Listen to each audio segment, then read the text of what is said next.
Hello hello et bienvenue dans cette nouvelle version Diag. Il s'agit de la 0.10.1 et c'est pas une version très spectaculaire. En fait, il s'agit d'un tout petit patch en termes de volume, ça fait 30 ou 40 mégas et c'est parce qu'il n'y a pas de nouveau contenu dans cette version. Je n'ai pas repackagé le contenu et donc c'est exactement la même chose que dans la version précédente. Mais il se passe quand même beaucoup de choses en coulisses évidemment. J'ai réécrit pas mal de code et ça apporte trois nouvelles fonctionnalités importantes, trois nouvelles fonctionnalités on va dire de confort et puis comme d'habitude une bonne partie de correction de bugs. Donc la première chose, c'est qu'une grosse partie du code des feuilles de perso a été réécrit et ça apporte les deux fonctionnalités suivantes. La première, c'est que les propriétés graphiques de la feuille de perso sont désormais synchronisées, donc communes, tout le monde va voir la même chose. Alors quand je parle de propriétés graphiques, je parle de ces champs volants ici. Les images de fond ne sont pas synchronisées, c'est un choix, c'est parce que je pense qu'une certaine privauté est nécessaire dans les onglets des images. Par exemple, si vous êtes un joueur, vous n'avez pas forcément envie que les autres joueurs voient l'image de votre compagnon invisible. Si vous êtes maître de jeu, vous n'avez pas envie évidemment que vos joueurs voient les notes que vous avez sur l'histoire de votre campagne, etc. Donc ces images, vous pouvez les partager bien sûr, mais elles ne sont pas synchronisées automatiquement en temps réel par YAG.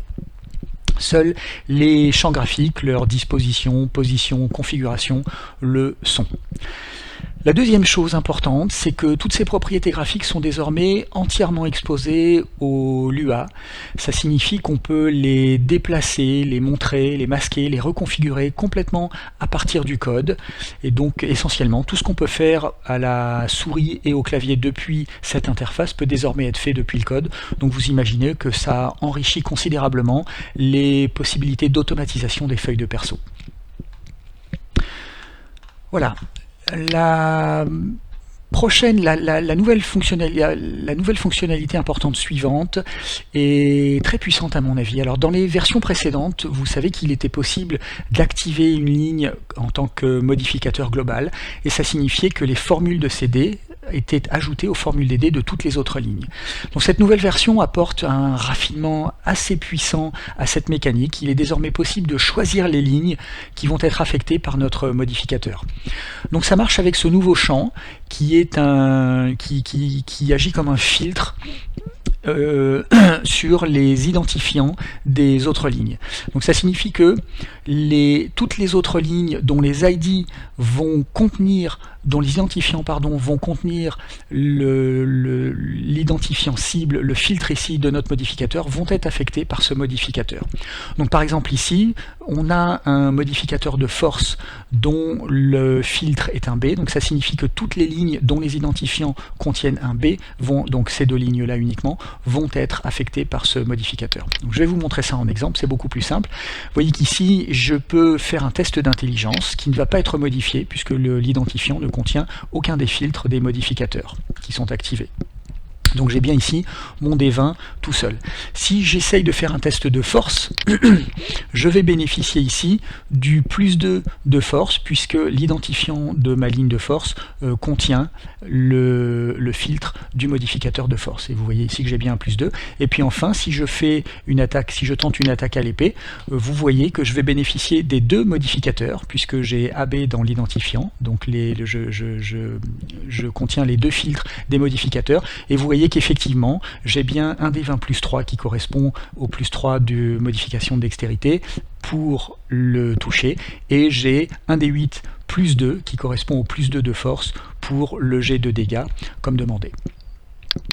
Alors évidemment tout ça et bien plus encore ça peut être tout fait en Lua, mais comme vous voyez cette fonctionnalité nous permet d'ajouter des automatisations assez puissantes à notre feuille de perso, comme par exemple les bonus de caractéristiques, des objets magiques ou des sorts, sans avoir à écrire une seule ligne de code. Donc c'est très puissant. C'est très puissant.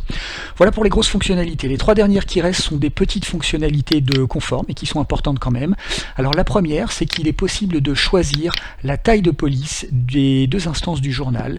Donc pour le journal qui est dans l'interface principale, ça se fait ici. Donc ici, on va mettre par exemple un 6. Et puis pour le journal qui est sur le bureau portable, ça se fait ici.